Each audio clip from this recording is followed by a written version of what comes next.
эсэлтийн цахим програм руу орж ирнэ. Та энэхүү програм дээр өөрийн Gmail болон Facebook хаягаараа нэвтэрч орж болно. За, би жишээлбэл Gmail хаягаараа нэвтэрч оръё.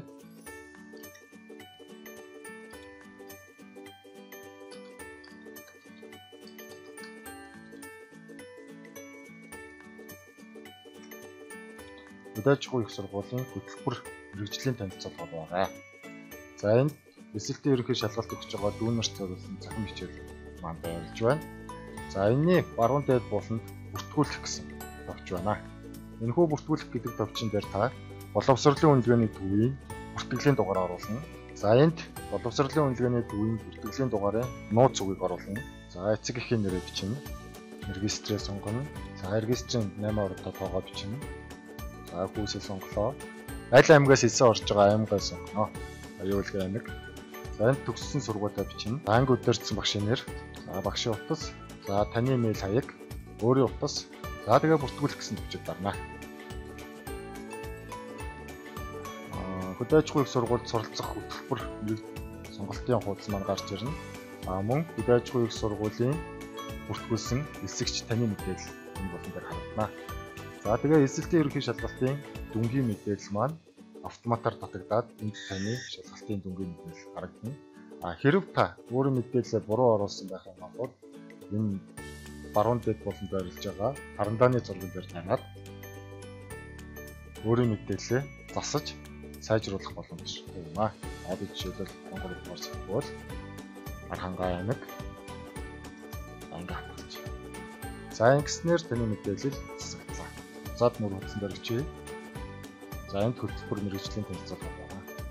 За, баруун талд маань тухайн мэрэгжлийн танилцуулгууд байрлахаас гадна бүртгэлийн хураамж төлөх эсэлтийн журам, манай сургуультай холбоотой эсэлтийн комисстай эрхэм холбогдох талаар багш нарын мэдээлэл байрлаж байна. За, одоо би бүртгэлийн хураамжийг хэлье. Мэрэгжил сонголтын заавал бүртгэлийн хураамж төлөх шаардлагатай. За, энэ бүртгэлийн хураамжийг төлөөгүй тохиолдолд мэрэгжил сонгох боломжгүй.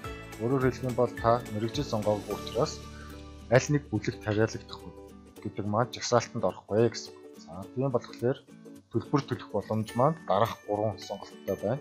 За, хаан банкны картаар төлбөр төлөх, дансаар шилжүүлэх, Q-Pay-ээр төлөх. За, дансаар шилжүүлэх гэдэг дээр дарахад тухайн сургуулийн дансны дугаар, сургуулийн нэр, за энд тухайн гүйлгээний утгыг хуулах гэдэг хүчин дээр дараад шууд буулж аваад дансаар шилжүүлэх боломжтой байна. За, энд картаар төлөх заавар гарч ирж байна. За, бүртгэлийн хураамжийг картаар төлнө гэж дарахад хаан банкны картаар төлөх талбар руу орж ирж байна.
Бүртгэлийн хураамж төлөгдөөд таны мэрэгжил сонгох утас руу шилжиж орно. За, эндээс та хэдэн ч мэрэгжлийг сонгож болно. За, би жишээлбэл эдийн засаг бизнесийн сургуулийн мэрэгжлүүдээ сонголоо. Хялгаан хангамж, мал аж ахуй, усны нөөцийн менежмент, чав, малын хэмж. За, тэгээд би энэ мэрэгжлүүдээ сонгочоод хадгалах товчийг дарна. За, ингэснээр таны сонгосон мэрэгжлийн жагсаалт энд харагдаж байна. За, хичээл 1 оноо, хичээл 2 оноо, бүлэг, төлөв. За, би тухайн мэрэгжлийг мөн өөрчилж болно. За, би цагаа засах гэсэн товчноор дараад энэ хоёр мэрэгжлийг цуцлаад өөр хоёр мэрэгжлээр сонголоо. За, тэгээд мөн адилхан дахин хадгалах төвчийг дарна. За, ингээд таны бүртгэл 100% хийгдэж дуслаа. Амжилт хүсье.